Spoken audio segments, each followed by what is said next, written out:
Hello friends, welcome back to our channel Chinnari's kitchen. ఈరోజు అయితే మనం టమాటా చట్నీ ఎలా ప్రిపేర్ చేయాలో చూద్దాం. మన టమాటా చట్నీకి ఇప్పుడు నేనైతే 4 టమాటాలు తీసుకున్నాను. కొంచెం కొత్తిమీర, కరివేపాకు, నానబెట్టిన చింతపండు, ధనియాలు, జీలకర్ర, మెంతులు, ఆవాలు, ఎండుమిరపకాయలు అయితే 15 తీసుకున్నాను.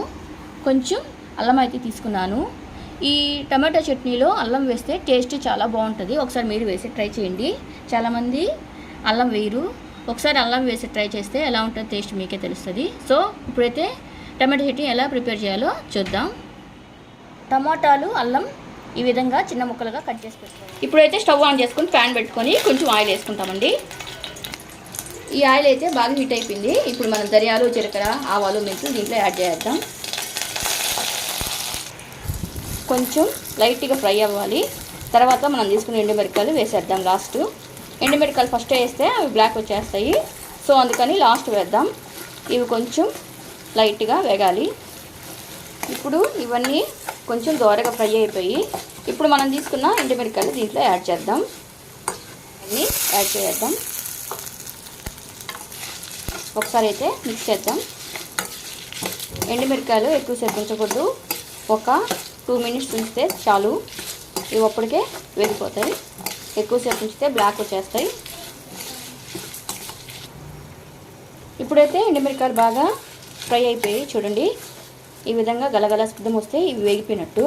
సో ఇప్పుడు స్టవ్ ఆఫ్ చేసుకొని దీన్ని ప్లేట్లో తీసి పక్కన పెట్టేద్దాం. ఇప్పుడు స్టవ్ ఆన్ చేసి ఇదే ప్యాన్లో కొంచెం ఆయిల్ ఎక్కువ వేసుకోవాలి. ఎందుకంటే టమాటాలు బాగా ఫ్రై అవ్వాలి. సో అందుకని ఆయిల్ కొంచెం ఎక్కువ వేసుకొని ఆయిల్ కొంచెం హీట్ అవ్వాలి. ఈ ఆయిల్ అయితే హీట్ అయిపోయింది. ఇప్పుడు మనం తీసుకున్న టమాటాలు, అల్లం అయితే దీంట్లో వేసేద్దాం.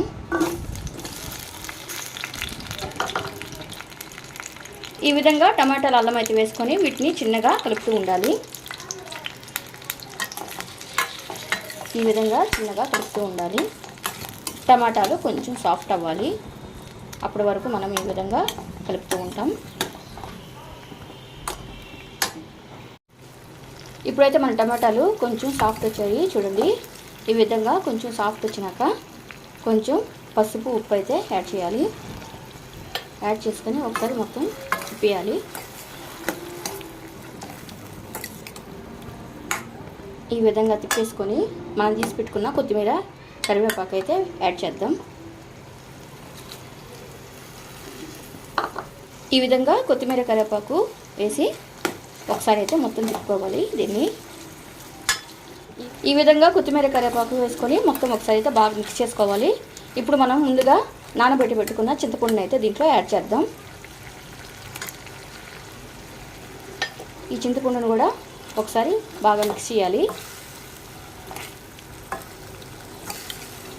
ఈ విధంగా అయితే 2 మినిట్స్ బాగా మిక్స్ చేసుకోవాలండి.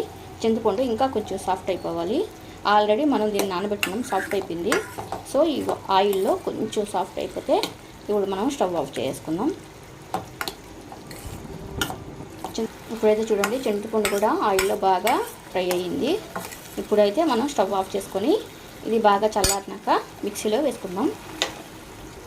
ఇప్పుడు ఈ టమాటాలు చల్లగా అయిపోయండి. ఇప్పుడు ఫస్ట్ అయితే ధనియాలు, జీలకర్ర, ఆవాల, మెంతులు వీటన్నిటిని ఒకసారి మిక్సీకి వేసుకొని రఫ్గా గ్రైండ్ చేసుకోవాలి. నెక్స్ట్ ఈ టమాటా పేస్ట్ వేసేసి ఇంకోసారి గ్రైండ్ చేయాలి. ఈ చట్నీలో చింతపండు నానబెట్టిన నీళ్ళు అయితే మనం వాడుకోవచ్చండి. ఇప్పుడు మిక్సీకి వేసి చూపిస్తాను ఏ విధంగా. ఇప్పుడైతే మన టమాటా చట్నీ రెడీ అయిపోయింది. ఉప్పు చూసుకొని సరిపోకపోతే కొంచెం యాడ్ చేసుకోవచ్చు. ఈ చట్నీ అన్నంలోకి కదండి, ఇడ్లీలోకి, దోశల్లోకి, ఏ టిఫిన్లోకైనా పర్ఫెక్ట్గా సెట్ అయిపోద్ది. ఇందులో అల్లం వేయడం వలన ఇంకొంచెం అడిషనల్గా టేస్ట్ యాడ్ అవుద్ది. మీరు ఒకసారి చేసి ఎలా ఉందో కామెంట్ చేయండి.